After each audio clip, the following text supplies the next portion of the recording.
ዛሬ በዕለተ ቀኗ ገናና ስለሆነችው ስለ ሁላችን እናት ስለ ጭንቅ አማላጅዋ ስለ እንጦጦ ሐመረኖ ኪዳነ ምሕረት ገዳም በጥቂቱ እንዳስሳለን። በጥቂቱ እንማራለን። ይህ ሀቲ የቤተ ክርስቲያን የዩቲዩብ ቻናል ነው። የተለያዩ ቤተ ክርስቲያናትን አድባራትና ገዳማትን ከተለያዩ መረጃዎች ፈልጎና ሰብስቦ አቀናብሮ ወደ እናንተ የሚያቀርብ የዩቲዩብ ቻናል ነው።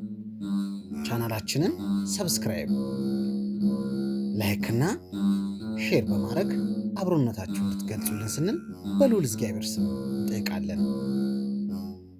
እንጦጦ ሐመረኖ ኪዳነ ምሕረት ገዳም በአዲስ አበባ ከተማ በስተሰሜን ምስራቅ የምትገኝ ስምጣሪና ታሪካዊ ገዳም ስትሆን በተራራና በሸለቆ በወንዞች የተከበበች በመሆኗ ተፈጥሯዊ አቀማመጧ አረንጓዴ የተላበሰች ናት።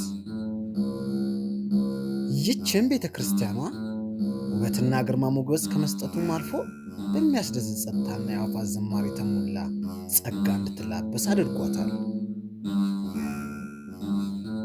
ይህች ቦታ የተቆረቆረችው በ484 ዓመተ ምህረት ሲሆን በ500 ዓመተ ምህረት በአባ ሊባኖስ አንድነት ገዳም ሆና ተቋቁማለች።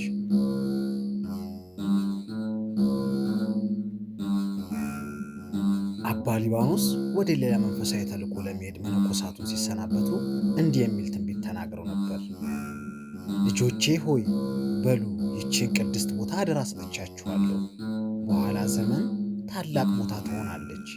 አጋንንት ይወገዱባታል። የብዙ ቅዱሳን አጽም ያርፍባታል። ነገሥታት፣ ጳጳሳት ይሰግዱባታል። ብዙ መናኛን መጠጊያ ያደርጓታል። ቤተ መቅደሷም በወርቅ በብር ተጊጣ ትታነጻለች።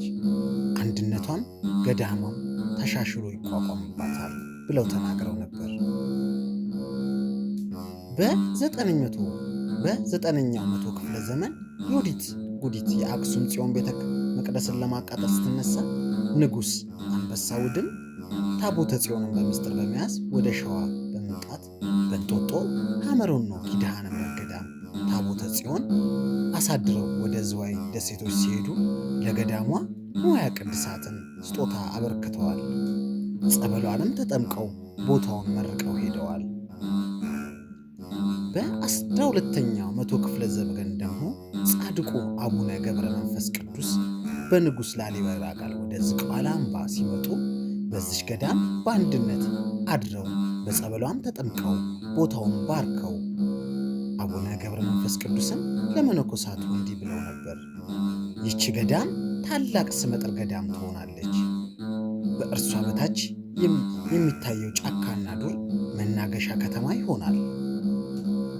በድጋሚ አፄ ዘርዓ ያዕቆብም ወደዚች ገዳም መጥተው አቀማመጧንና የጸበሏን ፈዋሽነት ተመልክተው ዳሯ እሳት መሐላ ገነት ይሁን ብለው ተናግረዋል። ብዙም ስጦታ አበርክተው ሄደዋል። የተለያዩ ነገሥታት መካከል አፄ ልብነ ድንግልም ወደ ገዳሟ መምጣት ተማጽኖ አድርገዋል። በጸበሏም ተጠቅመው ታቦተ ልደታንና ብዙ ንዋየ ቅድሳት ሰጥተው ሄደዋል። በንግሥት ዘውዲቱ ዘመነ መንግሥት ይህች ገዳም ሐመረኖ ኪዳነ ምሕረት ገዳም ተብላ ተሰይማለች። ይህች ቦታ እንደተነገረላት ትንቢት ብዙ ቅዱሳንና ነገሥታት መጥተው የሰገዱባት፣ የበረከቷ ጸበሏ የአጋንንት ድል መንሻ፣ የብዙ መነኮሳት መጠጊያ፣ የሕሙማን መፈወሻ